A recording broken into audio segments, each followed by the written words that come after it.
Afternoon, everyone, and welcome back to another exciting show. You are listening to WCEG Network. We are the Worldwide Community Empowerment Group, where we speak life into the community. Log on to WCEGTalkRadio.com. Watch us live on your smart TV, on the Roku cable channel, YouTube, Facebook, LinkedIn, and now on Fanbase in Blue Sky. Search for WCEG and subscribe on all social media platforms. I am Vincent Cheeks, your show host of Conversations in Education for the next hour or so. Make sure you download our free WCEG mobile apps. You can also say, Alexa, play WCEG Talk Radio. Listen to WCEG on any of our 12 podcast distribution platforms.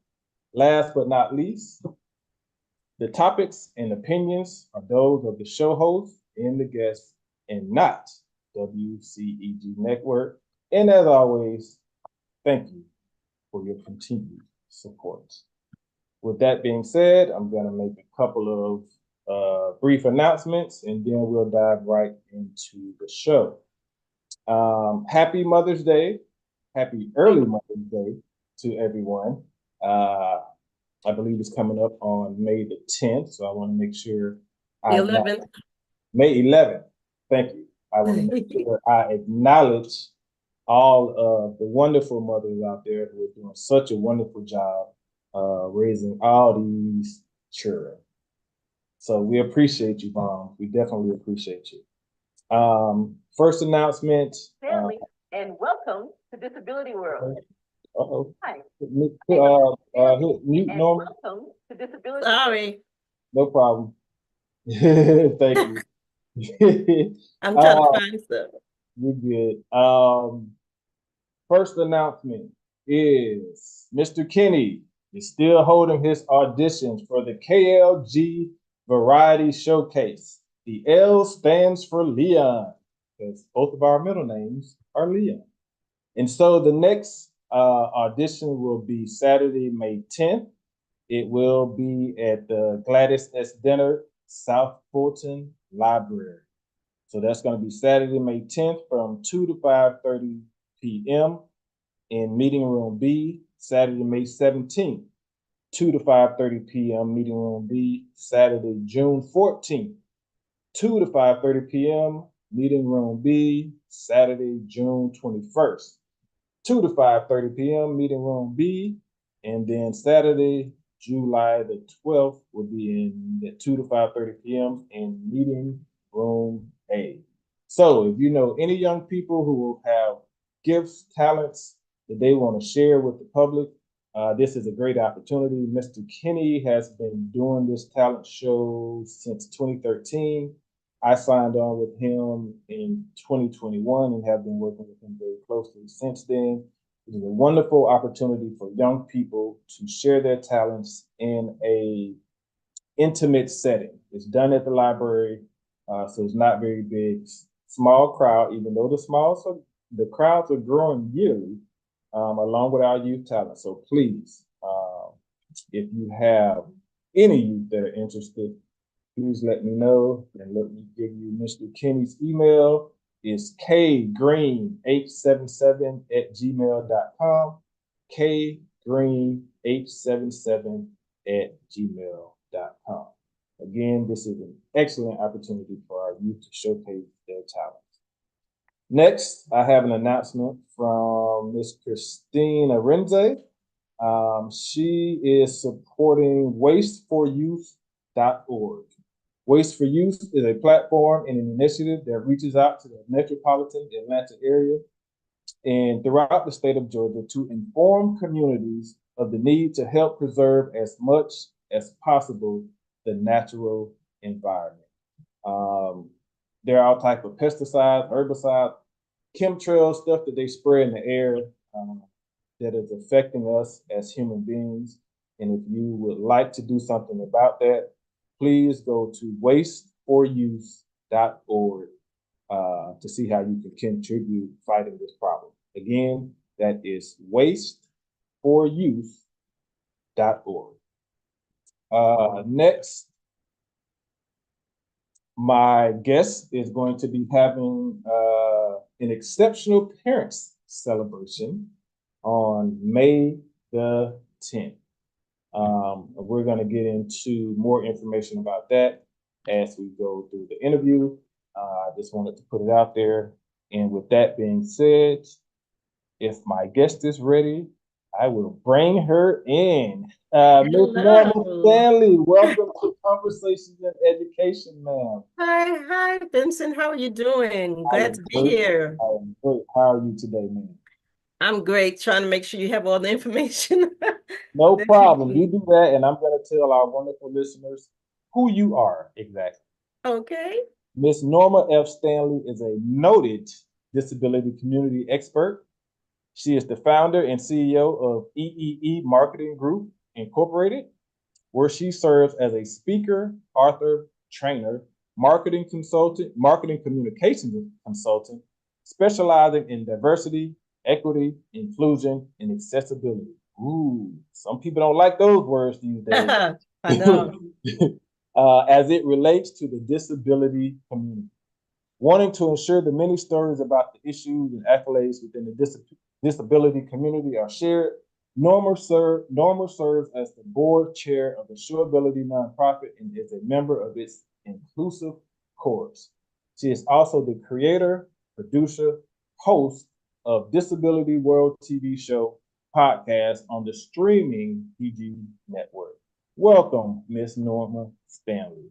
Thank you for having me. You are quite welcome. I appreciate you being here, and I appreciate the work that you do with the disability community. Thank you. It's my life. It is your You life, know? and I've had a little insight into your life because I've known you, and you're absolutely right. It is your life. So I want to start by asking you, what is the Disability World TV show, and when does it air?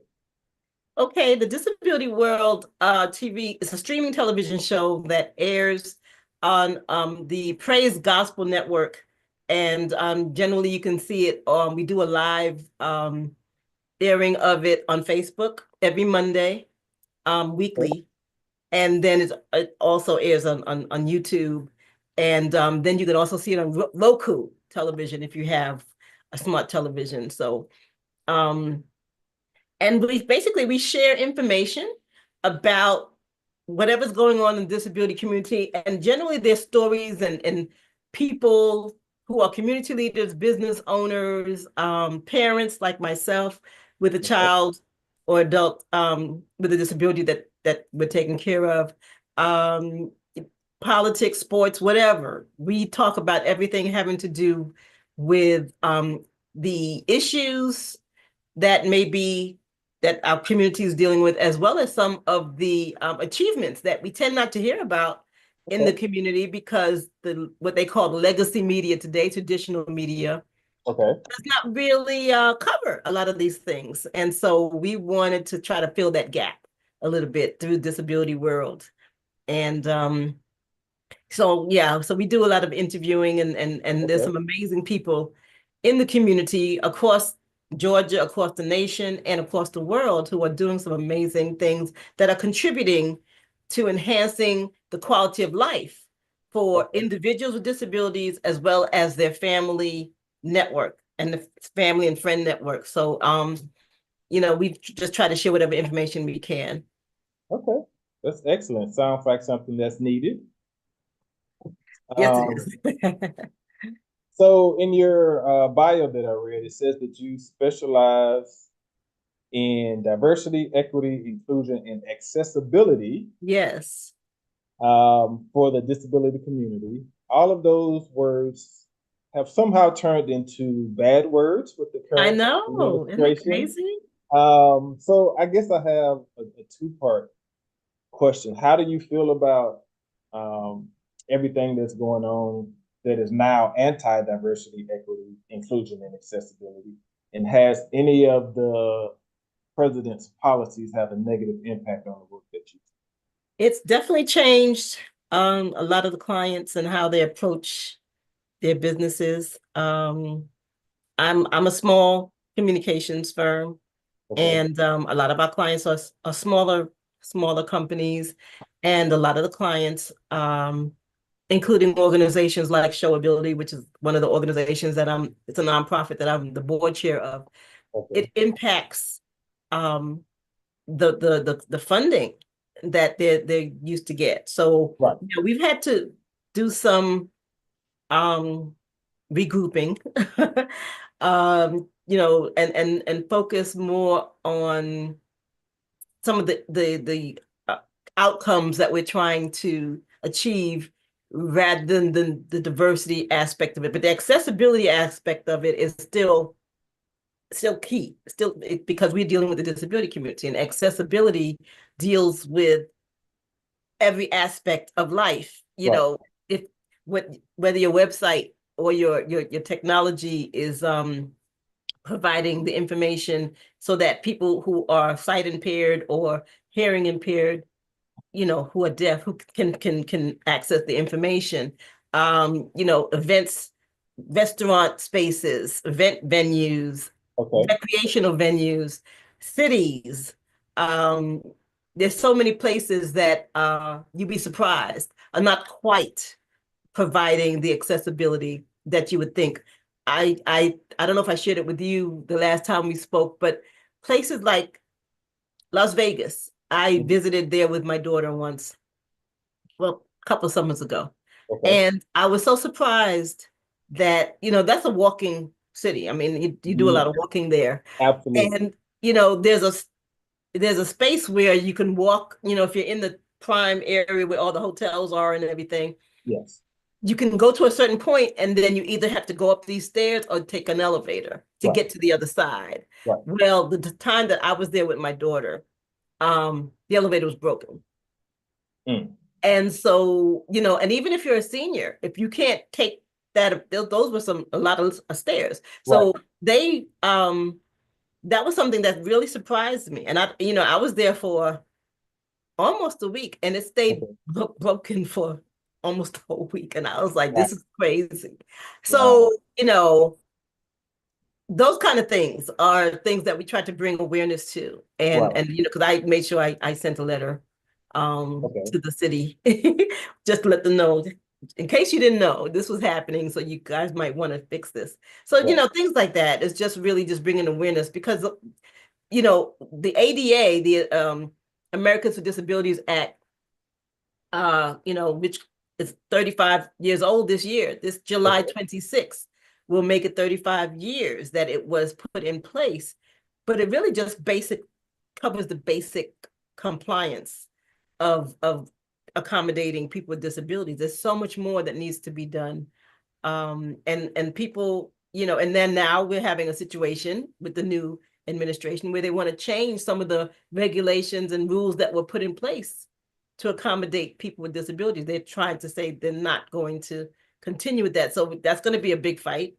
I'm sorry. There's some stuff that's getting ready to happen. Huh? How are they going to change that?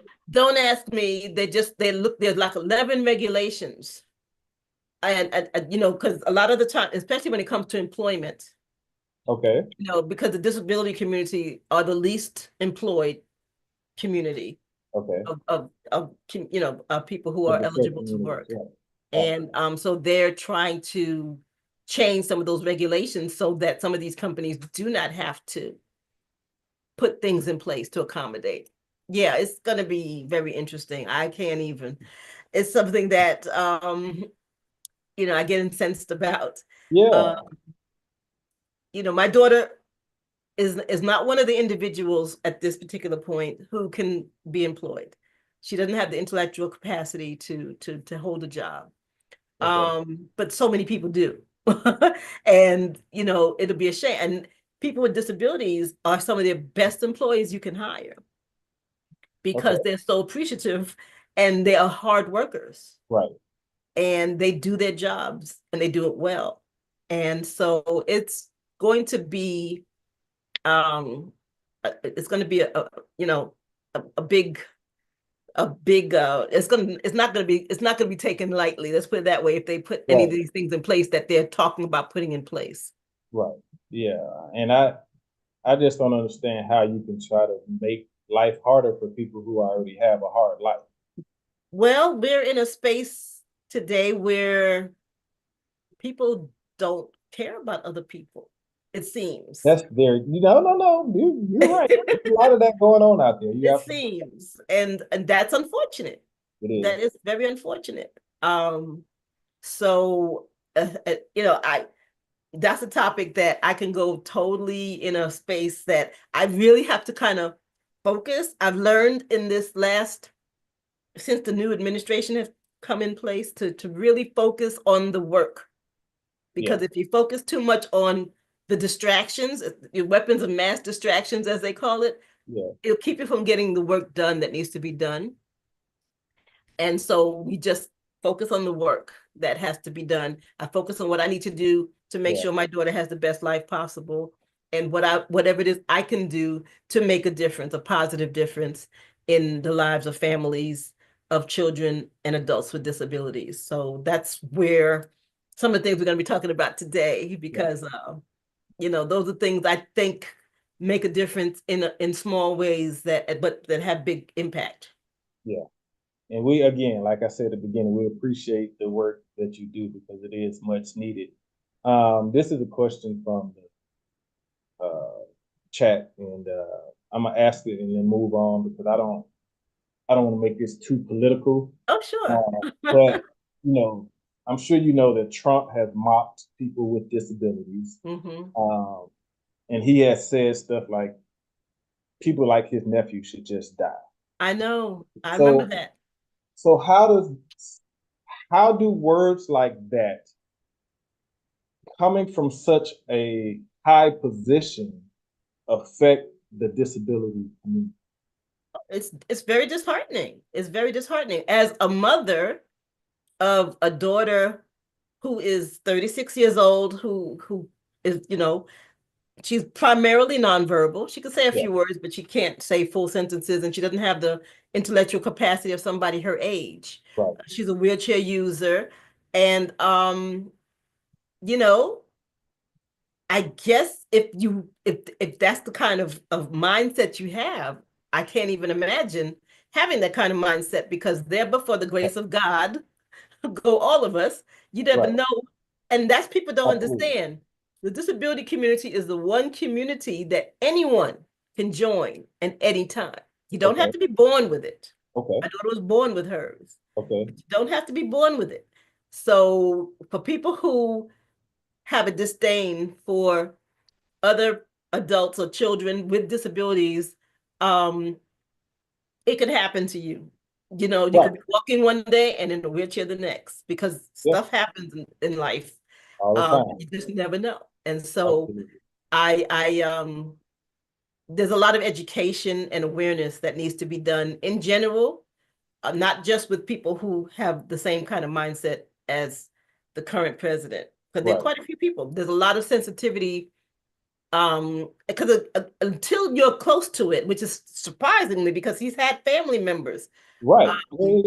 But in many cases, unless you are emotionally attached or it comes close to your door, you don't think about it.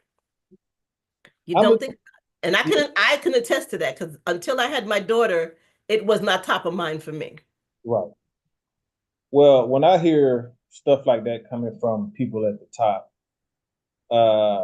it reminds me of late 1930s, early 1940s Germany. Yeah. It's a scary thing. They wanted to do eugenics and get rid of people that had. They did. They killed the disability community. Was one of the first communities they killed. I don't see how people can not make that connection and kind of see the similarities between this administration and what went on back then. There's so much. I don't know if you've ever seen the movie Cast by Ava DuVernay. No. That is a great movie, and it talks about how Nazi Germany learned how they approached what they did, that whole system and that whole, they learned it from the US. They learned it from how they did with Jim Crow and how they did with, that's where they learned it. I And just read that. they just took it to a whole nother level. Yeah, That's where they learned it. it's funny you mentioned that. I just read something about that 2 weeks ago. Hmm. So So that's a great movie, and it came out actually prior to the election, and you need to see it because okay. she went to Germany.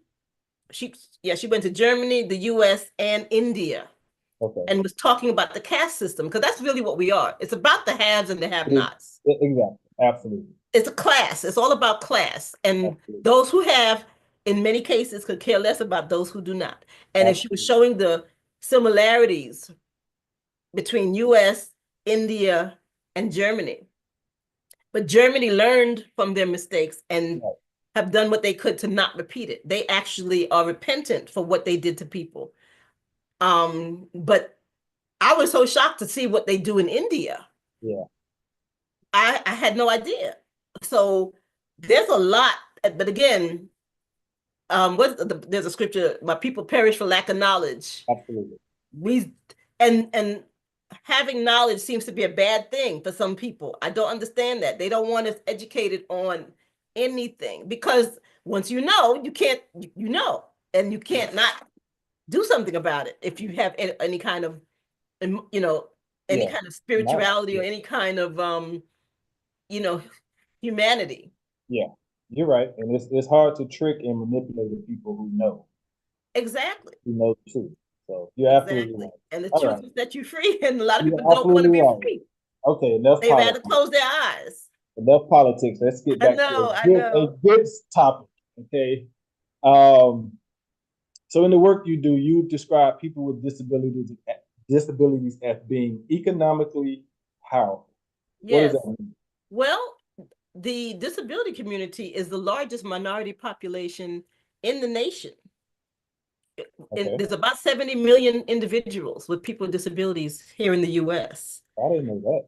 Okay. And that doesn't even include people who are emotionally connected to them, their family and friends. Okay. So it's huge. It's more than 70 million when you add your emotional connectors like families and friends, Right. but 70 million individuals. And you know, the disposable income is about $500 billion, which is more than the African American and Hispanic community combined. Oh wow. In terms of disposable income. And so a lot of people don't realize that. So that's what I mean when I say it's a viable and vital community, but it has been overlooked and underestimated and underrepresented. I mean, you know, my daughter again is 36 years old. I didn't pay attention and notice until I started paying attention when she was a little girl. I was like, "What? You don't see any commercials with people with disabilities in it. You don't, you know how many years it took before you started seeing commercials with Black people in it? It wasn't until the 1980s. Yeah, that's true. I mean, a lot of commercials and, started showing up in the mid 80s. Yeah. Which is what, 40, 30 years ago? Well, yeah, 40, about 40 years ago now? Yeah. Yeah. You're right. And so a lot of it is still new. And here it is now, we're trying to take things backward. We ain't trying to go back to the political conversation, but from a corporate standpoint, yeah, the money is with these, populations of color because we spend money. We do. Right. We're consumer oriented, especially the African American, the Black community. Absolutely. So, hopefully, like I said, the work that I'm trying to do is to help generate awareness and educate people who, from a corporate standpoint, how to reach our community, how to connect with our community, and just to share information about who we are as a community, and those who have visible disabilities, like my daughter's in a wheelchair, you can tell she has a disability, and there's a whole bunch who have invisible disabilities, and as you can see, and just if you look at the news, there's a lot of people walking around who have invisible disabilities. Mental illness is a disability. Correct. I have an invisible disability. Okay. When I was 48 years old, I developed adult onset epilepsy. Okay. Came from stress. I didn't know it came from stress, but it came from stress. Okay. Um, and that's an invisible disability. You Yeah. know, I've only had 2 seizures, and that was right around the beginning of that time. And I'm no longer on medication for it. But the point is, it could come back if I let myself get too stressed out. So I You have to said be that very careful. narcolepsy? You said narcolepsy? Epilepsy, Epilepsy. Okay. epilepsy. Okay. Seizure. Yeah. Wow. And that was from stress. It came from stress. I didn't realize that. And you know, you don't realize you're under stress, which is one of the things I talk about when we get into the courses that I developed for families of children with disabilities. You know, self-care is critical because my daughter depends on me. Right. If her life is, you know, what it is because I do what I do for her. Right. I'm her caregiver. I'm the one who takes care of her. My life centers. She's the middle of everything. And if I go down, her whole life changes. And Right. so I have to make sure that I take care of myself.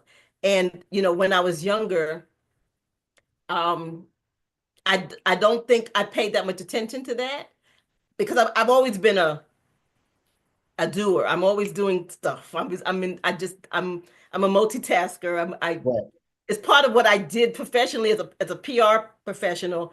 We have to do a lot of different projects at the same time and working a lot of different accounts at the same time. And I was a married woman and then, you know, helping try to make sure my daughter maximized her potential. So we were going to therapies and, you know, a couple of times a week and, you know, trying to maintain my marriage and trying to do presentations for corporate. It was a lot. And Sounds like a lot.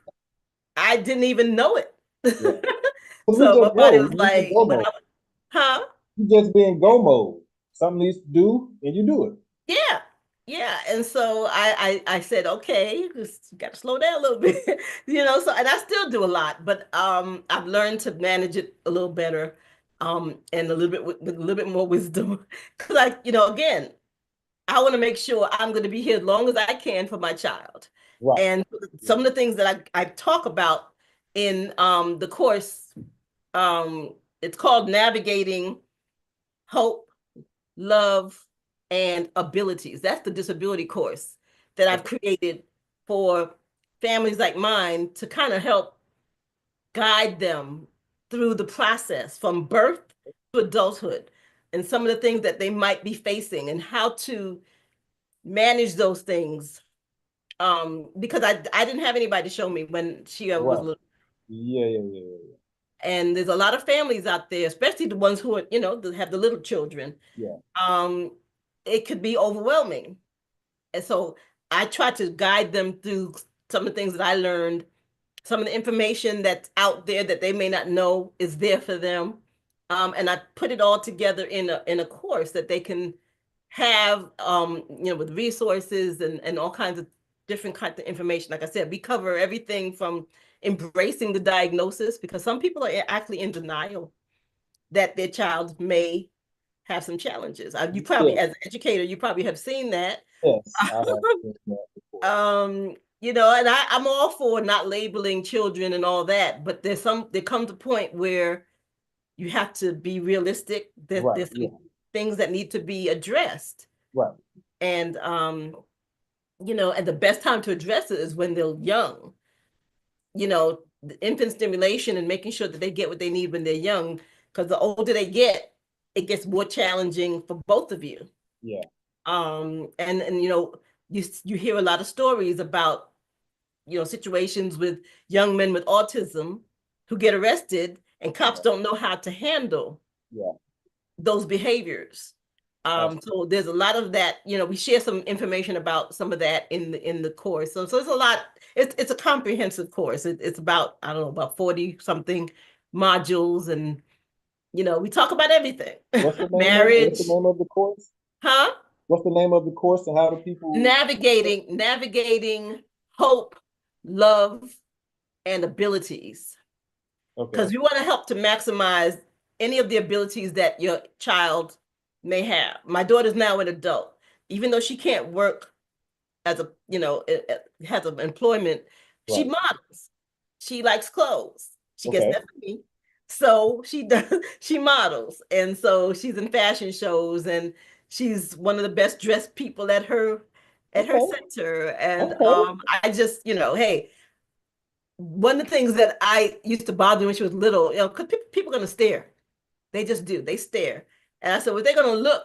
She's gonna look good. I like She's she's that. I like that. she's definitely a very well dressed young lady. Yeah. And so so that's part of what that was my whole thing, because we come from a family of clothes horses anyway. So that came naturally for me. And she actually can tell.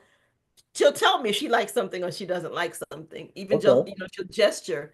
And Yeah. I'll ask her, I said, what do you want to wear today? Because I want her to be as independent as possible. There's Right. certain things that she's very vocal about, or at least she'll let you know that she doesn't like something. And there's some things that, she won't say anything and I have to kind of interpret for her. Yeah. And so not everybody has patience. You have to have so much patience. Because again, my daughter is full care. Yeah. Full care, toileting and everything. Okay. So glad you mentioned, what's your daughter's name and what are some Sierra. of the Sierra. What are some of the disabilities that Sierra? She has cerebral palsy, Okay. something called a microencephaly, which is supposed to be a small brain. Okay. But supposedly when I was delivering her, they said that she had didn't get enough oxygen. So that's supposed. So I was like, which one was it? Did she not get enough oxygen, or does she have a small brain? They never really ever really explained it to me. But anyway, um, and back then, God, this was late 80s. She was born in 1988. Yeah. And I wasn't thinking that I probably could have possibly sued. I didn't. I wasn't. I was just trying to maximize my daughter's potential. That's all I was focused on. So yeah. So I learned a lot in that space, and I've learned, that the community around you, which is not necessarily always family, you have to find a way to get the information. So Right. I'm trying to make sure that the information is at least in a space. Because even though it's so many years later since she was a little baby, Right. I'm meeting a lot of families who still don't have the information, which Right. boggles my mind. Well, like you mentioned, people just don't care. Yeah, but I mean, you would think after all these years that at some point, I mean, it's not like it's not out there, Right. Yeah. but they don't know how to process it. They don't know who to ask. They don't know how to get to it, Yeah. it seems. So I'm just trying to make it a little easier for them to do that. And so how do people access the course? Well, the course is not finished yet. It will be ready probably the end of Okay. May. End of May. Okay. So I will, and I will. There will be a link. They just have to keep following me. But it's coming very soon. I'm just putting together my last few videos and all that. But it'll be ready by the end of May. Okay. And you just mentioned following you. So how can people do Well, that? I'm on Facebook, Norma Stanley. I Okay. am on Instagram, and my Instagram is Singer Nella Joy. It's not Norma Stanley because I got hacked on my Norma Stanley page, and it's There's a like, lot of that. so it's Singer Nella Joy, and that's Nella Joy with a Joy. That's my Instagram. Twitter is Norma Stanley. Okay. Well, no, it's not. It's The Elected Lady. That's the name of my book. So I do a lot. So that's another book. I see. I have a book out, and it's a book that I did many years ago. But I'm actually going to relaunch it because I never really promoted it. But it's geared towards mothers like myself. It's called The Elected Lady: Finding Victory in the Challenge. And it's geared, I interviewed 5 moms of children, well, 4 moms of children with disabilities, and 1 woman who was an adult with disabilities, who at the time, I just thought she was an amazing woman living a full life, and I wanted to include her in the book. Okay. And so that book is on Amazon. And again, it's called The Elected Lady: Finding Victory in the Challenge. And it tells our stories. Part of my story is in there, as well as the other women. And then one of the women is the wife of a friend of mine, a high school buddy of mine, who their 18-year-old daughter was about to graduate from high school and passed out. She had it turns out she had a brain tumor. Oh, wow. Yeah, again, you don't know. Yeah. It could happen at any time. She was a top student, but she had a brain tumor, and she was in a coma for 8 years before she died. Wow. I know. Yeah. So her family, of course, was devastated, and they Yeah. started a foundation in her honor and all of that. But yeah, life.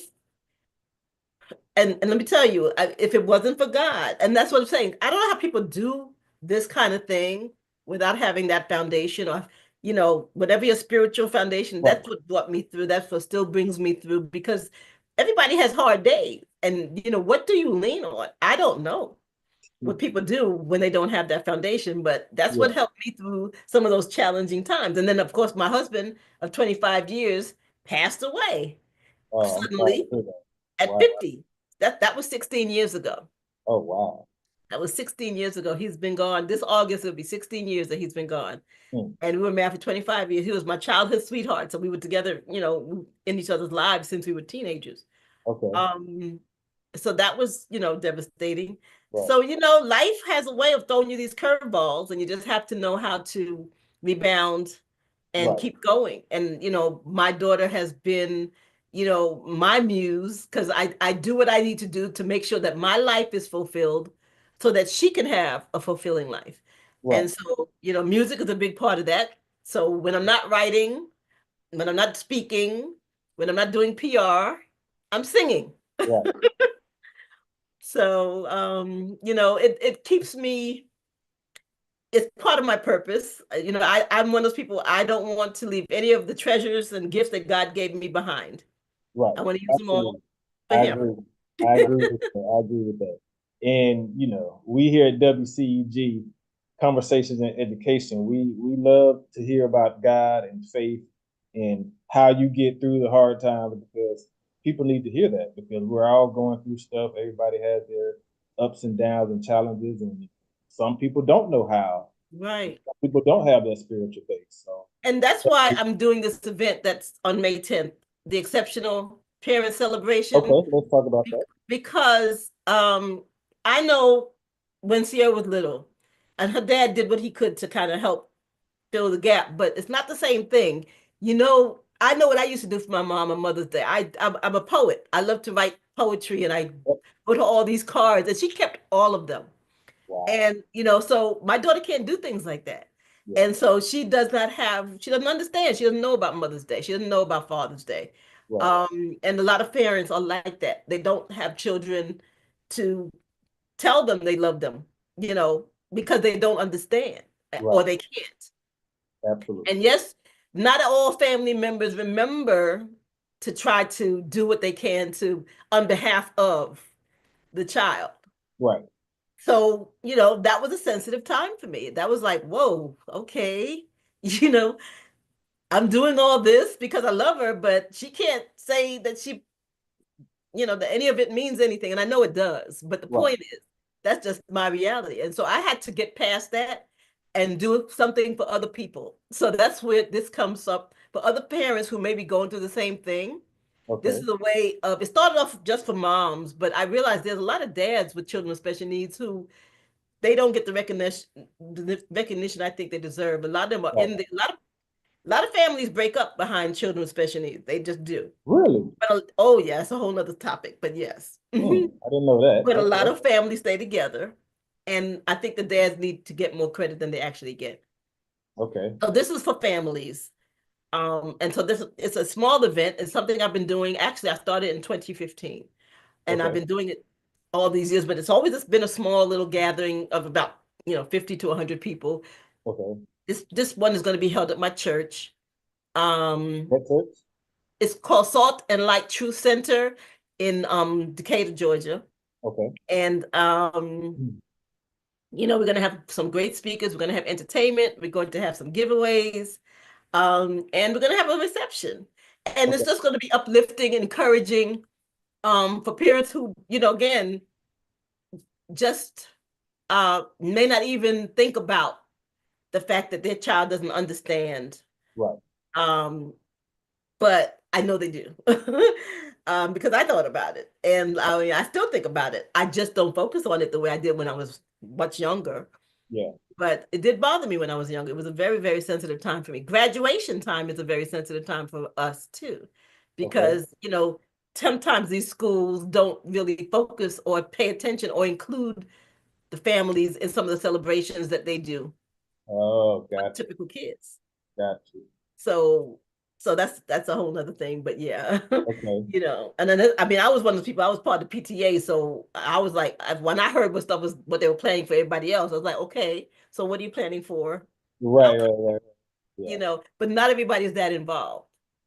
That's very cool. So, and it's important for us to be involved with our children and advocate for our children, because the more the school system sees that you are paying attention to how your child is being treated or being included or not, then you may not get the things that your child may not get what they need. Right. So Okay. most of the parents I know who have children like mine are very much involved, and you know, but probably still not at the level I do it. But you know, you still have to. I'm a little different. Well, you're Superwoman. I can see your cape hanging out the back of that leopard print. I'm not trying to be, but there's so much. Life is so short. Yeah, absolutely. And there's so much I want to be able to do individually. I had my own dreams too, and I had to put them on the back burner as I was raising Sierra. Okay. And you know, I came to the realization, if I'm not happy, my daughter's not going to be happy. Yeah. So yeah, I had to, and so that's why, you know, you find so many children in these situations who have, you know, parents who have children with special needs or whatever. There's a lot of abuse, a lot of neglect. There's a lot of challenges because the parents are struggling with a lot. Yeah. And they haven't come to terms with whatever the situations are, you know, with themselves, right. having to deal. And then I only have Sierra to raise. I had a stepson, but he was a typical stepson, and he's a grown man now with his own child. But I only, you know, Sierra was what I focused on. Right. And you know, and it challenged my marriage. It really did, because I think I focused on her more than I focused on my husband. But you know, well, I can understand that. Like, that's understandable. You have first of all, children already require a lot. When you have a child with disability, that's just extra time. So I can see how that would happen. And I have friends who have had more than one child with a disability. So can you imagine a lot of families like that? They have more than one. Yeah. Yes. So it's a challenge, and I'm just trying to do what I can in the area that I can do it, in the area that God gave me as a journalist, as a public relations professional, as an activist in a way. My way of being an activist is to share the information as much as I can, share about the people who are doing some amazing things that nobody gets to hear about, because general media doesn't really cover it. Yeah. They just don't. And you're doing a great job. I've been to a few events of you all. Yeah, I mean, showability is you know, that's, as a board chair, you know, that's something that I love what they're doing, to help generate awareness also about individuals with performing artist talent. Right. There's a lot of people with disabilities who have performing artist talent. They can dance, they can sing, they can do spoken word. They may have a disability, but that doesn't mean they still don't want to shine their talent and share their talent with everybody else. So they need to get the chance to do so, and get paid to do it, if at all possible. And so, yeah, that's what showability is all about. So we have the inclusive chorus, of which I am a member of the inclusive chorus, because those are singers with and without disabilities. So it's inclusive. We're trying to make it more multicultural and not just a Black chorus, because right now it's primarily Black. But you know, we're trying to encourage other cultures to participate, because you know, that's what it's about. You know, this is not a Black thing. There's a lot of people in different cultures with children with disabilities. So we want to make sure that everybody gets a chance to be a part of what we're doing. And so we've been thankful that we have a lot of support, and we need more support, because again, things have changed. A lot of the funders are who get their money from federal space A lot of that's changing. So it's going to be very challenging for a lot of nonprofits out there. We just have to find different ways to make it happen. Yeah, that's unfortunate. It is. So with the Exceptional Parent Celebration, it's May 10th at, where is it? It's going to be Assault and Light True Center, and it's going to be that's 2622 Snapfinger Road, and it starts at noon, and it goes until about 3 o'clock, and it's going to be a lot of fun. It's from the parents who have been there, who've told me, who come more than they come almost every year. They said that it's something that they look forward to. So I'm thankful that I can do that, and I look forward to it myself because it makes me feel good to be able to help other families get past that, whatever that feeling may be, that feeling left out during this time. Yeah. And next year it's going to be a cruise. Ooh, A cruise / conference. So we'll have more about that later. But yeah, that's what it's going to be next year. Okay. Sounds good. You mentioned that Mother's Day can be an emotional time for moms with children with disabilities, right? And you told us why. But then I'm interested in knowing, you told me that your husband used to make loving gestures on behalf of your daughter for Mother's Day. So what kind of things did he do, and how did that? Well, he bought me gifts with her name, on it. He bought, of course, flowers. He would try to have her. She likes to sing. She likes music too. So he would have her try to play some of my favorite music through the at the time we didn't have Alexa back then, but he knew what some of the things that I like to listen to. So he would buy stuff that's for her to give to me, and things like that. He would create little cards, because she can't write, but if you hold her hand, you can kind of scribble some stuff. So he would do things like that. So yeah, that was kind of cool. And my stepson would do some things, and I appreciated all of that, but it wasn't coming from her. So that was real to me. So that's the emotional part about it, that it's not hers because she couldn't express it. Yeah. Right, she couldn't express it herself. Yeah. Okay, I can see that. Well, we definitely appreciate the work you're doing, how you're helping the community, helping other parents be able to cope and deal with, having a child with disabilities. I wanted to mention the other book. Go ahead. Yeah, the book. We're working on an anthology. The anthology. Which is a compilation of stories. Okay. And it's the title is similar to the course. And it's called Navigating Hope, Love, and Opportunity. And really, it's a 101 success stories about disability parenting and caregiving. And I'm trying to get parents and caregivers, not just of children with disabilities, but who are taking care of their parents with disabilities, who are taking care of their spouses with disabilities. That happens a lot. People don't realize it. Right. Yeah, to talk about how they maneuvered and navigated those spaces to the benefit of both their loved ones and themselves. Because, to hopefully help other people again going through it and giving them the hope about how they can do the same thing, how they can get on the other side of through, as they say, because it's challenging.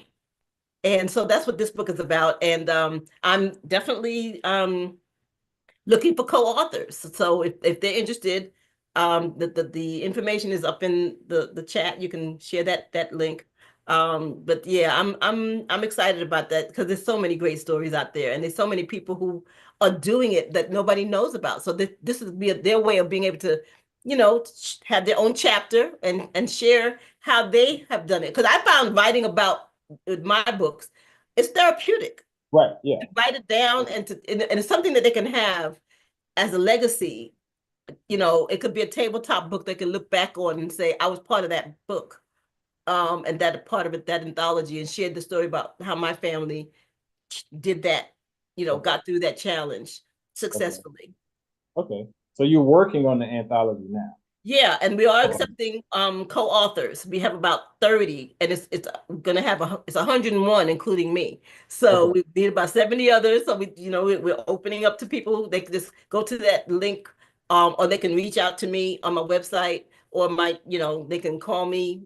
Let me give you my telephone number: 678-508-3744. And they can call me. That's my business line. And they can call me or text me and let me know if they're interested in being a co-author. And we can set up time to talk to them. And the link you're talking about is Boss Books, celebritybossbooks.com. disability dash parenting and caregiving. Mhm. Okay. Excellent. We do have that in the chat. Thank you, ma'am. And your number again was 678-508-3744. Uh-huh. All right. It's my Excellent. EEE marketing group number. Mhm. And what is EEE marketing real quick? It stands for Enlightened, Empowered, and Enriched. And that's where I do my marketing communications, my speaking. That's my company. Okay. Yeah. You have a full plate. I know. Well, I am 5 years away from 70. Look good. Black don't crack, girl. Thanks. And I'm trying to do all that I can get done between now and then. And because I don't necessarily want to be working as hard as I'm working, and it doesn't feel like work to me because these are things that I've always wanted to do as a singer. I have the CD. There's so much I didn't talk about, but I have the music out there on YouTube, and I have singing gigs that are coming up. I'm excited about so much that I mean, but God has given me so many gifts, and I do not want to leave this earth without having opened all of them. Right. I like that. That dash in between birth and death. What did we do? Yep. What did we do? And so I want to say that I impacted the community in a positive way. I want to say that I've used all the gifts he gave me and had a great time doing it and helped a lot of people along the way. Absolutely. I would say you're doing an excellent job operating your purpose, ma'am. Thank you so much. I'm thankful. I mean, I really am. And so, if I can inspire and hopefully encourage some other women, other moms going through this to know that they can do this, that's what I want to be able to do. Okay. Absolutely. And we appreciate you and we admire you. One more time, your book, An Elected Lady, is found on Amazon Prime. Yes, Amazon. Elected Lady Finding Victory in the Challenge. I didn't put that in there, I'm sorry. But yeah, The Elected Lady Finding Victory in the Challenge. There's a lot of original poetry in there that I wrote. That starts off each chapter, and I'm real proud of that book. Every time I read it, I was like, wow, that was a really good book. I'm sure and that was done back in almost 20 years ago. Okay. Well, that is going to conclude our interview for today. Miss Norma Stanley, I definitely appreciate you being here, and I appreciate the work you do with the disability community and in the community in general. Kudos to you, man. Well, thank you for having me. I really appreciate it, and look forward to hopefully seeing. Well, I have to come visit you. Oh yeah, you don't live in Atlanta anymore, but that's okay. I love Florida. One more question. Are you still having the event that you all had last year in July? The ADA? Yes. ADA. Yes, we're going to be doing it as part of as part of the Fulton County's program, because we were actually supposed to be going to be a part of the Selma event. They were doing a whole big thing around the ADA and the 60th anniversary of the walk on Montgomery, because there was somebody who was a person with disabilities who was part of that walk that people don't realize, and they were going to do a whole thing, and it got scratched because of, guess why? Why? DEI, not the DEI stuff. They did, yeah. The government, the federal government, the new administration, they said nope.